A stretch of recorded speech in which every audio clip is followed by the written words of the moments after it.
Welcome back to Leaders in the Making podcast, guys. We are so excited to jump into this episode. I'm joined by a couple of my really good friends, and we are going to have a conversation on spiritual health. This is something that I think we bring up almost every year at WinShape when we talk about spiritual health. But today we're going to get a better picture of what we mean when we actually say spiritual health. We're going to learn how to pour into yourself in a time that is so busy, such as camp. And we're going to get a clear understanding on what it means to walk with Jesus really throughout your whole day and just going to start the morning through evening with Jesus. So it's going to be a really good conversation. I'm super excited for this. And like I said, I've got a couple of my really good friends joined by Austin Ludwig and Emily Hayes. So thank you both so much for joining us on the episode today. How about you tell us a little bit about yourself?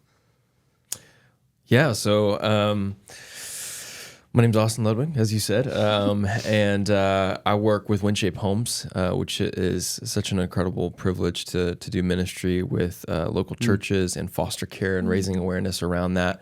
I'm on our church partnerships team, which means we go in and we help churches launch foster care ministries, but we also act as a foster care agency. So we come in and we license families to actually do foster care to get placements.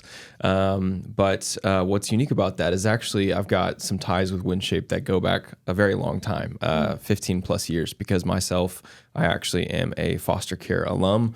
I ended up in the foster care system as a teenager, and when I needed a long-term solution when I was 14, 15, by the grace of God, I actually ended up in one of our WinShape homes, one of our group homes in Rome, Georgia, Berry College, where WinShape campus is. And so, yeah, I had the life-changing opportunity, moved into that home, lived there for 2.5 years till I aged out, and have a decade plus of ministry, some of those years as a pastor, and now full circle, the past 2 years I've come and I've been able to join the WinShape Homes team to kind of connect all of the two in this full circle season. So it's been really amazing. Yeah, that's awesome, man. And I'm glad you mentioned that you're a pastor in there as we're jumping into spiritual health. I think some would probably say you're an expert on spiritual health. Oh, wow. I don't know if that's a fair statement to put out there, but I'm going to say Jesus is an expert. There you go. There you go. Yeah. For all those out there, those naysayers. Yeah. Cool. Awesome. Well, thank you for joining us. Yeah, so good. Emily, how about you tell us a little about yourself before we jump into this? So this past summer was my first summer serving with WinShape as summer staff. But I got to lead the family experience team for family camp. And it also was the worship speaker for our junior campers at family camp as well. And it was genuinely such an incredible time. It's really where I fell in love with just the ministry of camp, and just what a unique opportunity it is just to share the gospel with parents and families. And so now, right after the summer, I joined the year-round team for the international team for the director associate program. Yeah. So I get to serve as our director for Brazil this next summer, which I'm super excited for. So I'll be leading our summer team and handling all summer staff communication and all that stuff. But yeah, I'm super excited to be here. Super excited to dive into what spiritual health looks like, especially in the context of camp. Yeah. But yeah, super excited. Well, thank you both for being here. Like Emily said, let's jump right into it. I think this is a very important topic, obviously, but we're kind of hitting on a few of these topics throughout this podcast on healthiness, whether it be relational health or spiritual health or emotional health and all these different elements. So to start off with, I kind of just want to get a lay of the land. How would you define spiritual health? What would you say spiritual health is? I feel for me, I think if we put that definition on spiritual health, I think it is simply just communion with the Father. But I think in a way it's also more than that. It's that continuous pursuit of Christ, that conscious decision to say, no, I'm going to pursue Jesus in everything that I do in every part of my life. But yeah, I feel I think that the concept of health is very big in our culture today, where we're talking about mental health and physical and emotional and relational health. I think that's a very big topic, and I'm thankful for that. But I think as Christians, we know that all those other aspects of our lives are rooted in something so much deeper, and that is that spiritual health that we have, that relationship with Jesus. So I think for me, that is kind of what that means. Austin, I don't know if you can speak into that a little bit more. Yeah, I agree. I think what you said just about communion, with the Father, that's the number one thing that comes to mind that I would I think everything spiritually comes back to abiding in Jesus. And I think it's hard. Like sometimes we want to sit back and how do we quantify spiritually healthy, spiritually unhealthy? What does that look like? But I think about, again, that abiding in Christ. If you're abiding in Christ, he says it in his word in John 15 that like you can't bear fruit outside of connection and abiding in me. And you think about an unhealthy tree, it doesn't bear fruit, right? But a healthy tree does bear fruit. And Jesus says, hey, that comes only through connection. So I think about that imagery constantly. But for me, I think if it's like even oversimplify it, when someone's like, what is spiritually healthy? I would say the word that comes to mind is peace to me. And that's not our life, the absence of conflict. It's not all those things. That's actually exactly what we just said. It's connection to Jesus. Peace not to get too heady, I'll probably do this a few times, but peace in the Greek is eirene, which means it's kind of this imagery of when two things were broken, but bringing them back together. And that's the same thing for the word peace in Hebrew, which is shalom, which is wholeness or completion. Like that is what those two definitions mean. And that's what comes to mind when I think about being spiritually healthy, spiritually whole. And actually, you mentioned communion, another Greek word, communion, koinonia. That word is almost synonymous to the Greek word for peace, actually. It's this wholeness. It's joining these two things together that were separated. And of course, we're broken. And without Jesus, we aren't whole. So it's continuing to abide in him. Yeah. Yeah, man, I love that. I love the headiness too. Yeah. Stay there. I love that. The getting into it, getting down to the root of it. That's awesome. When I think about healthiness in this like more of a general statement, of physical health, mental, whatever it may be, the easiest way for me to do this is to imagine physical health. If I'm looking, I would look in a mirror to define whether or not I'm, physically healthy. I'm like, okay. Yeah. Titus, you're putting on a little bit of weight. Maybe you need to go work out or eat better, do the things to take care of myself physically. What would you guys say is a good way to measure where you're at spiritually? Does that make sense? Of like, what does that mirror look like? What am I looking at and defining, hey, Titus, where are you at spiritually right now? I feel like for me, the way that I like measure that in myself is a lot of times it's my attitude. I feel like but then also when my relationships with others and just what those look like. I feel like when I am far from God or not as close to God as I should be, those relationships that I have with other people are very strained. And I think that is just like obviously a direct result of not being in pursuit of Christ. And so I think for me, that's how I measure it. But then it's also just a daily, like kind of like I said earlier, the attitude that we have. I know like when I am like lacking, like spending time in the Word every day or not spending as much time praying as I need to, I like can tell a difference in my attitude and I can tell a difference in my like perspective on life. So I think for me, it is like a very tangible thing that I can like see in other people. And thankfully I have like a very good support system around me that will like keep me accountable. And so I think, that has also been a really good thing that I've like learned is people will come up to me and be like, hey, like, are you okay? Like, like you're not like your normal self. And then it helps me like realize like, oh, maybe I need to like check my heart. Like, so I think for me, it's just those very like tangible ways of how am I interacting with people? But then like, how am I like, what are my thoughts like during the day? I think, Yeah, no, that's great. It's good. Yeah, you can just ask my wife when I'm not. It's the number one identifier, but yeah, I agree with that. Like relationships and obviously that one, she's kind of a canary in the coal mine, but it's really that undercurrent of kind of irritability. And I think about that term we use, like a short fuse, my fuse is longer when I'm connected to Jesus. And I think that something that was helpful for me many years ago that I continue to reflect on is just through some discipleship with our college administrator at church. We went through kind of this process of like an assessment of like, what is your weakest fruit of the Spirit? Like, what is your most unhealthy fruit of the Spirit that you struggle, one or two of those? And so I feel like every one of us can identify one out of the 9. And for me, it's like, it's gentleness. And when I begin to see gentleness wither, that's when I know there's something underneath the surface not going well. And and it is a reflection of the connection to Jesus, I think. So that's always been a helpful tool, just like identifying what are the 1 or 2 that like I specifically struggle with, because I think it's different for everybody. And then when my fuse gets shorter, the issue is recognizing when it happens. And I think what you said, it's like, you gotta have people who you love you and trust, and like that you can trust, who, when they share with you, they're kind of that canary in a coal mine, who kind of like sound that alarm for you. Yeah. So, yeah. Yeah. And sometimes it's hard to like receive that, I mean, that's, we know that we're made for community. We're made to live with people. And sometimes it can be hard to hear that and receive that. So there's a humility about that. We've mentioned this a couple of times on this podcast, and we probably will in other episodes, but the goal is to continue to walk like Jesus, right? Like, we want to be closer to the image of Christ. And that is one of the hardest aspects for me. If he was so humble. Jesus just walked this very humble life.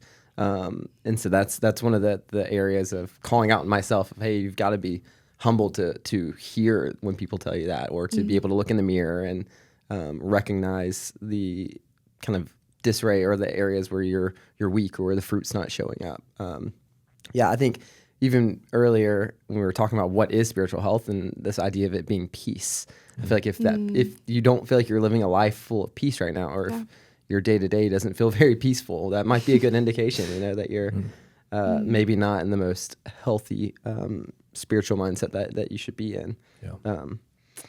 But there's a lot made here in WinShape, but really just in the, I guess, Christian world right now in general, of spiritual practices. I think I've seen this anyway, come up a lot in kind of like the Christian culture of late.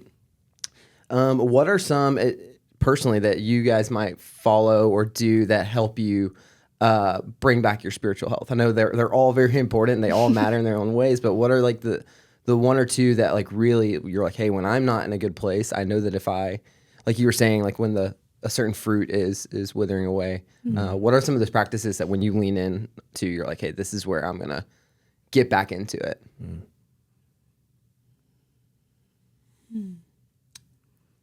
Well, I know for me, it's a lot of the practical things that you're going to hear from most pastors on Sundays about, I think that term discipline, it is a spiritual discipline. And sometimes we feel like that's a yucky word in the Christian space. But it's like, like discipleship and discipline, those are like, those words are intertwined. And I feel like there's a lot that we do out of obedience and out of duty for a season, but with consistency and the right heart posture, it actually begins to happen through fascination and wonder. And that will sustain us so much, more significantly over time. But it is seeking first the kingdom, trying to maintain that. So this morning, I got up early and I, did time in prayer. And these are just practical things that I do. Yeah. I've started a few years ago. I actually, I get my first cup of coffee, I sit down and I say, hey, Alexa, set a timer for 10 minutes, sometimes 15, depending on the time. And I just focus on nothing but prayer and just kind of let that flow out of me. And that is, Emily and I were talking about before this, like I'm like working on my second cup of coffee. I've been up for hours and I still feel like my brain is like still cranking up, but it's that time of just engaging God's presence through prayer. And that's significant for me. And when I get busy in a hurry or I go to sleep later than I should, I end up like, the challenge is to not cut that time out in the morning to sleep in maybe just an extra 20 or 30 minutes. So that's huge for me. But then another discipline, I mean, there's so many, but I think ones that are unique are I try to do quarterly prayer and writing retreats. I also do a lot of songwriting as an artist as well. As part of what I do with ministry is writing and putting out music. And I think that, and this is just from what I hear from people, they're always just like, man, you do too much. And that might be true. That's another part. I'm trying to do less and less. But a part of that has been, I need these extreme moments, these touch points of anchoring myself, like getting recentered. So I do that. I go do maybe 2 to 3 days up in the North Georgia mountains somewhere, and I try and reset. I try and journal. And a huge part of that is, I journal for the most part daily, just kind of catharsis with the Lord, thoughts, prayers, dreams, like what is he speaking? But then when I go on these retreats, I take that time to go and read back through some of my journals to reflect on the good things that God has done, some of the things that I needed to hear from a younger version of myself, and that's what I think about. Like, Jesus, something that always stood out to me is Jesus did the miracle of feeding thousands, and he did it twice. And it's crazy, like within a short period of time, the disciples are faced with the same doubt and the same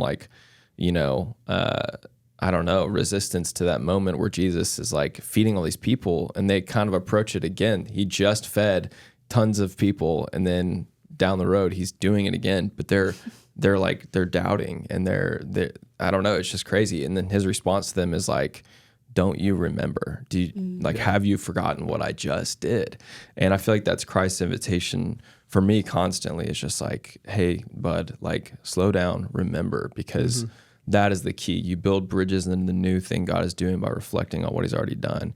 And so, those are some core practices. Yeah. It is funny to me anytime I read scripture of how simple Jesus makes it, Yeah. I feel like we complicate it and we make it so hard, and he's just like, hey, don't you remember? It's just this. It's simple. And I think that's great. And even something as simple as starting your day, I think like as soon as you wake up, to me, there's something, I think I'm naturally more of a night person. I'd rather stay up later than get up early, but there's something much more peaceful about the mornings. Anytime I do make myself get up earlier, I feel more at peace just like naturally. So, Emily, sorry, I didn't want to cut you off there, but do you have any? No, first of all, I so relate to being the night person. Yeah. I remember during camp, I would like wake up super early because you have to. And but every time I would do that, I'm like, man, like I should wake up early. Like I love this so much. Yeah. But then every day it's just maybe I shouldn't. Like it's hard. Yeah. So I think for me, those spiritual practices of just like creating space for the Lord and space to hear him. Austin, I loved what you said about like setting a timer of just like waiting to hear from the Lord. And I think that has been one of the things that I've like had to learn, especially over the past year or so, of just resting in God's presence and not having to like, read a certain amount of scripture in the Bible or like pray for a certain amount of time, but just to like rest in who Jesus is. Because I think so often when we talk about spiritual practices and spiritual disciplines, it becomes like a checklist thing of, I read in my Bible today, I did this devotional, or I checked in with my small group and I did all those things. But if you're not resting and waiting for the Lord to speak to you and actually listening, then that's not really doing anything for your spiritual health at all. It becomes a routine. And so I think just like creating space for me is a big win. But I also I'm a walker. I hate to run, can't do it. But but for me, I think I love taking long walks, especially like at the end of the day. When I come home from work, that's what I do is I'm going to take some time, like an hour or so, and just walk. And a lot of times those walks are spent with just prayer, and just like sitting with the Lord and reflecting on what the day was, and like what he did during the day and all those things. And so, but I also obviously we'll dive into like some podcasts and different things that I know will fill me up in those moments. But yeah, so I think just resting in the Lord is a big one for me. Yeah. Yeah. No, I'm glad you mentioned that. And even like the prayerfulness, I think this term gets kind of thrown around a lot, and I want us to dive into it some, but this idea of praying without ceasing, I think the first time I remember coming across this phrase, I was like, yeah, that sounds nice and stuff, but can I really just like pray 24 hours long and, you know, not interact? And of course, that was a younger Titus, is a little naive, but let's dive into that some. What is this idea? We've talked about the mornings and how they're so impactful and peaceful when the day gets kind of crazy and busy and hectic, or the evenings as you're getting ready for bed and everything's winding down or whatever. What is this idea of prayer without ceasing? What does that mean to you? How does that play out in your everyday life? Yeah, I think for me, I think it is a very like, I think it depends on your perspective and your like the posture of your heart during the day. I think is really, I feel like what that verse is like kind of talking about is, okay, when you were going through your day, it's not a physical like, oh, I'm literally praying to the Lord all the time. But it's this posture of your heart of in this situation, Lord, are my eyes fixed on you? Yeah. In this conversation, am I going to respond? Is it going to be my words or is it going to be yours? And so I think, yeah, in like that normal day-to-day life, but even when we're talking about in the context of camp, I think it is a very, okay, it becomes this conscious thing of, okay, this camper is like screaming at my face. Like, how am I going to respond? And Lord, I want it to be from you, not from me. And so I think that like pray without ceasing is really just walking with the Lord and being in communion with him, kind of like we talked about earlier. So yeah, I think it's just really that just connection and that pursuit of Christ in every like tiny thing that we do during the day. Yeah. So I really think that's what I take from that verse a lot. But yeah. I think they're, even again to a younger Titus, I think there's oftentimes a misconception that like prayer is just me sitting here spilling out my heart constantly to God. And we forget the communion aspect. We forget hey, this is a relationship where I'm not just spilling out everything, but I'm also listening. And like I'm glad you brought up that example, Emily, of like when the craziness of life or camp, and you're like, I want to respond the way Jesus would. Best way to do that is be in communion with him throughout the day and to hear his voice as well. So I love that. Okay, wanting to shift a little bit into this like idea of camp. I don't think this changes dramatically where we're at, but if someone is stepping into like a leadership role at camp, would you say that there's like more of a responsibility to exemplify spiritual health in their life, or is it more or less the same? How would you like speak into someone who's like coming into a leadership role and their responsibility for their self personally, but then also their team or whoever they're overseeing? I think the word responsibility is a good word, but I think a better word is an opportunity. I think there's an opportunity when you know that you have influence, you have eyes on you, just to be able to exemplify the fruit of the Spirit and to let your light shine, you know, as the word says. And at the same time, I think when we lean to that word responsibility, it, you know, when I break down that word, I always think about the ability to respond. And like, and it's this idea that like Christ has made us able to respond. Like I think about in the world of what we do with you know, difficult things like trauma, stuff that I went through growing up, like a lot of hardship and brokenness. There was a lot of trauma that I had that I was like, oh, I got to figure out like how to deal with this mess. Eventually you kind of, you know, you get cut and you bleed on other people, but realizing that like my trauma may not be my fault, but it's my responsibility, and that is a great thing. And that means that the cross of Christ has given me the ability to respond. Like I have the opportunity to take this mess and let God redeem and restore, take, you know, the ashes and turn it into something beautiful. So that's just the framework that I think about the word responsibility is like, it's an opportunity, just kind of setting that foundation. But there is this sobriety that has to come into play with like when you're a leader, you're being elevated, there are eyes fixed on you. And that oftentimes turns into this space of like trying to do things in our own strength. And like, you know, even like you're talking about, Emily, checking those boxes, it's very easy to start doing that. But I think if anything, all that means is it's an invitation to depend more on Jesus. And actually, I think as leaders, like it's okay for us to like let our weakness be on display, because that's where God reveals his strength. So I think that, just like anything, like if you're preparing for a race or an athletic event, or you're an athlete in the Olympics, like you do a different kind of training in order to prepare yourself for that high level of impact, of output.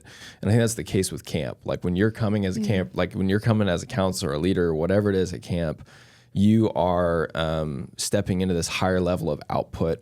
And we have to be in a place as leaders where we are giving from a place of overflow. And sometimes it won't feel like that. That's when that dependency thing continues to come back and say, Jesus, I fall on you. I'm tired. I got 3 hours of sleep last night. I have people that I'm working with that I don't connect with. There's not synergy. I've got campers who are like acting out and I don't know how to do it. Like those are the moments where we continue to say, God, like, I need you to fill me so that I have something to offer. And so, those are kind of just cathartically my thoughts. But I do think that it's an opportunity to lean more intentionally into God, and not just like while you're there, but I think even like leading up, like how great could it be if like leaders at camp showed up with like 130% to give, just that overflow. And I think that's the opportunity.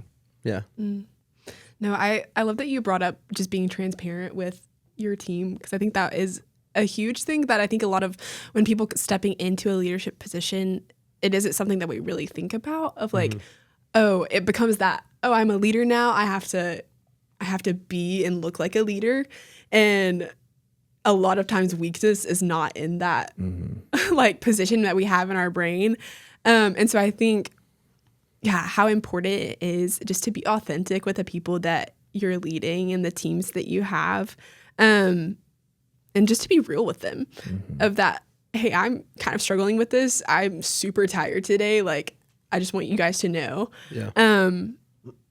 But I also think it is such an incredible opportunity that the Lord gets to invite us into the work that he's already doing, and he's inviting us into those specific positions for a reason. And I think just knowing that like the Lord will gift you in the things that he has put you in this position for, and that like those weaknesses that you think you may have, the Lord is going to like guide you through that, and that he wouldn't have put you in that position if he wasn't going to grow you and he wasn't going to challenge you. So just like, I feel like one of the things I would say is just to have hope in that and to have confidence in the Lord. But I also think kind of going back to like being authentic, to like make use of your team, and that they are there to keep you accountable, and they're there to grow with you in that. And I think that is also one of the things that we don't really think about when we're leading. It kind of becomes that divide of, oh, I am, leading you in this space, and, you're doing your thing, I'm doing my thing. But to be that like authentic person of, hey, I'm keeping you accountable, but I want you to in return keep me accountable as well. Yeah. I mean, kind of like we were talking earlier, those people in our lives that are keeping us accountable for our spiritual health and saying like, hey, are you sure you're okay today? Like, you don't seem like your normal self, and those type of things. And I think that culture is so well cultivated in the culture of camp, because you're doing ministry 24/7 and you're doing all these things and you're pouring out constantly. So I would just say, just to make use of the people that are around you, your fellow leaders, but then also the people that you are leading. I think it's a really incredible opportunity for the Lord to speak through people, but you have to allow them to do that. So I think that is probably one of the things that I would say to like people coming into leadership positions. That's huge. I think I oftentimes am reminding those around me of this, but I think the enemy loves to speak in lies. The enemy is constantly trying to tell us lies and have us believe those lies, whether about ourselves, about the world around us, whatever it may be, about God. And I think as like someone who's put into a leadership position, that's oftentimes some of the loudest lies are, hey, you have to have it all put together. You have to be strong for everyone on your team, and you have to do it on your own. Like, those are some of the lies that I feel in my own personal life. But those are where we have to combat it with truth. And we do that by being in communion with the Lord and being in this spiritually healthy place. So I'm glad that both y'all leaned into that.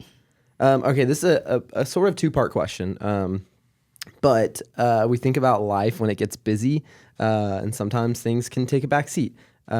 This, especially at camp. Camp is very busy. You know, you're constantly moving, you're constantly doing things.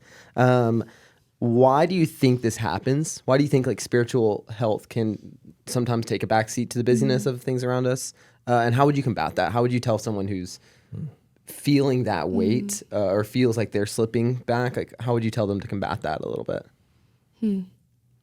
I think for me, I fall into that a lot of getting caught up in the craziness and getting caught up in the checklist of things that I have to do.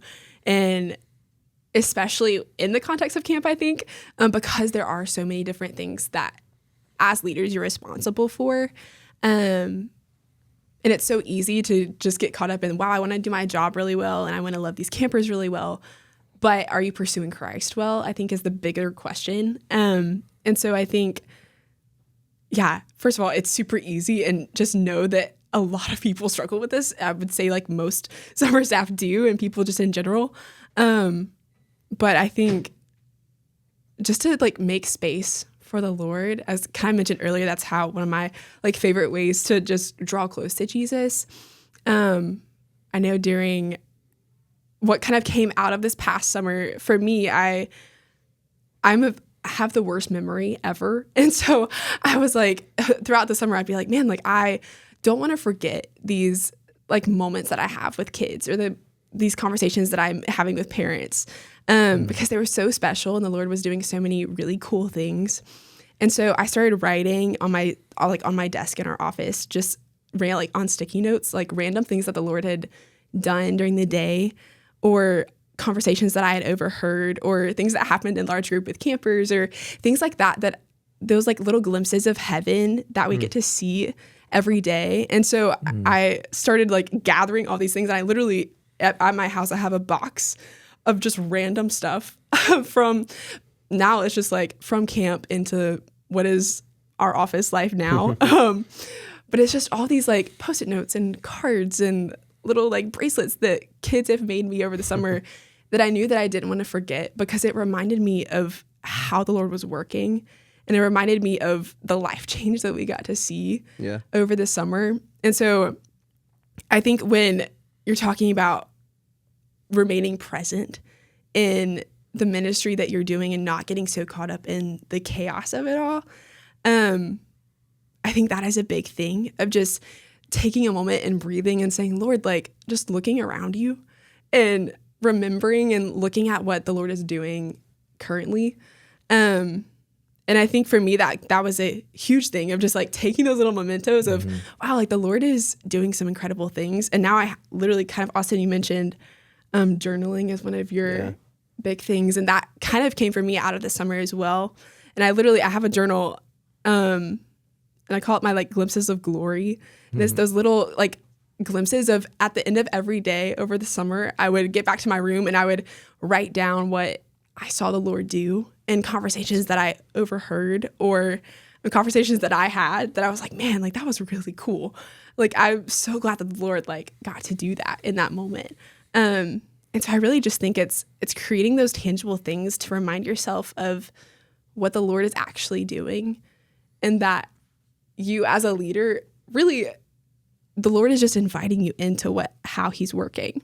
It's nothing based on what you're doing and the things that I've accomplished during the camp day, but it's, wow, God, like I got to witness you do some incredible things today, and taking note of that. I don't know, Austin, if you want to add anything. Yeah, I mean, no, I think you're sharing a lot of really rich perspective, and I think even coming back to the idea of praying without ceasing, I mean, that's a more, I think we complicate that concept. And I think that starts with like, how do you define prayer? And so I think, prayer, going back to like nerdiness, like prayer in the Greek is the word pros, which means to turn and face a direction, and to like look at God face to face. Like that's literally the biblical definition of prayer and what it means. And so it's not just like uttering these words and petitions, but it is, again, it's continuing to make connectivity to the Father the core focus. And so, yeah, I think that is, when we get our attention, that begins to get drawn into the difficult things, or even the ministry that we're doing. Like I think about the Martha and Mary moment in Scripture, where Martha, she's in the kitchen doing a bunch of stuff. She's busy, but Mary is sitting at Jesus's feet, and Jesus corrects Martha, and he's like, "Hey, like this is the space where you're meant to be," because practically, well, that's where Jesus is. Jesus isn't in the kitchen. He's like in the living room with Mary. And so it's saying like, Jesus, I want to be where you are. So it's even in those tasks, I want to turn and face you. If my attention gets, pulled to something else, how do I continue to come back? And to me, that's prayer without ceasing. It's to say, and then again, that spiritual health thing, how do we begin to take inventory and get connected to our heart and our mind and realize, okay, when has something kind of thrown me off kiltered, or where did has my peace left me? Has that sense of peace left me? That means I need to turn and face, again, prayer, and face God. And I think about even the invitation that Jesus provides us when he teaches the disciples to pray. He gives us the Lord's Prayer, which we all know.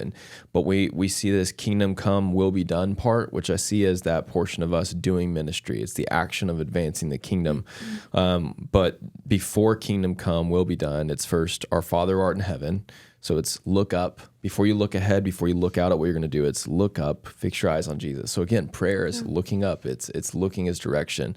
And then it's literally what you're saying. It's before kingdom come, will be done. It's hallowed be your name. So it's to give God praise. It's to say, I see the good fruit of what you've done. I see the good things of what you're doing, God.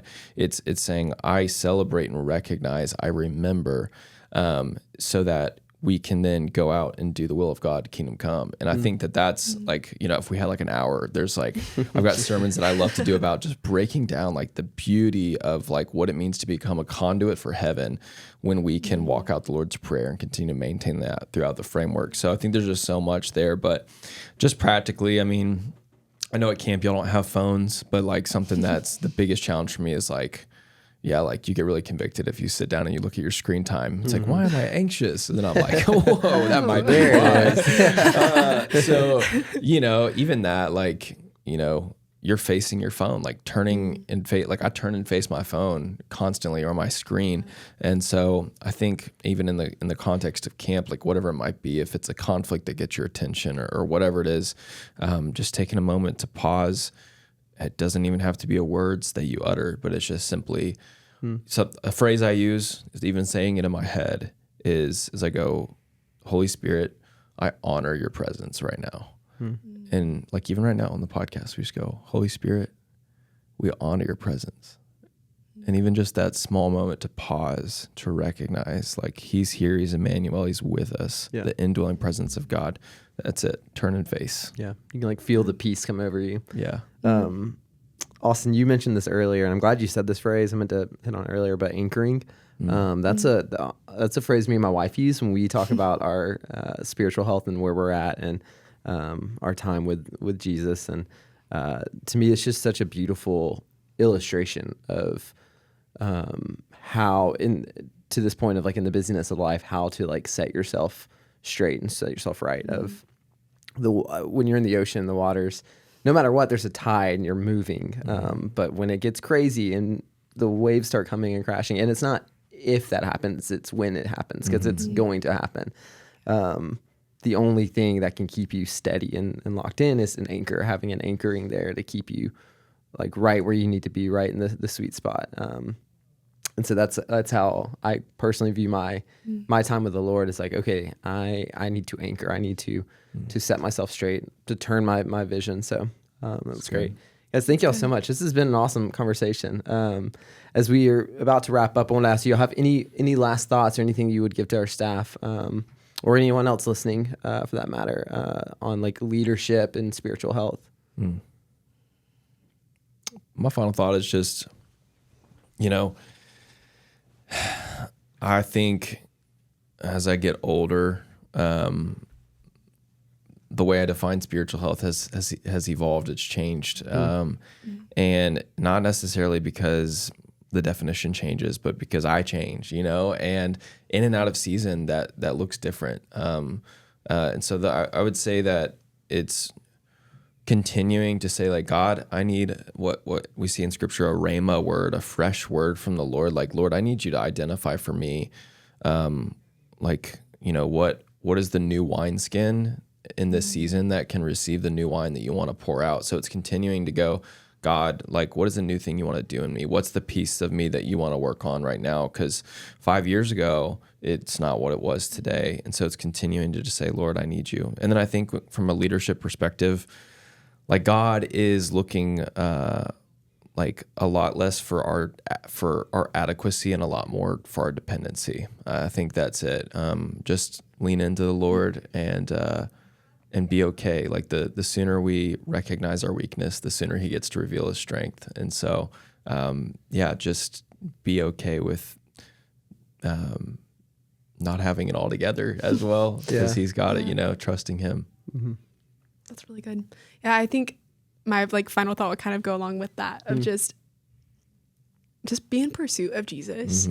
And just to continue to make that choice to say, Lord, in this moment, I'm following you and I'm resting in who you are.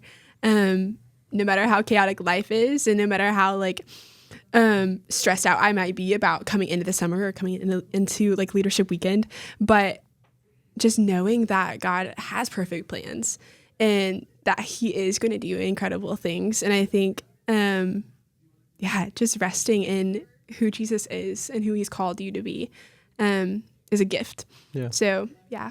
Yeah. Awesome. Yeah. Well, Emily, Austin, thank you all so much for joining us on the Leaders in the Making podcast. This has been an incredible conversation and very fruitful. I'm excited for our staff to get to listen in on it. Yeah.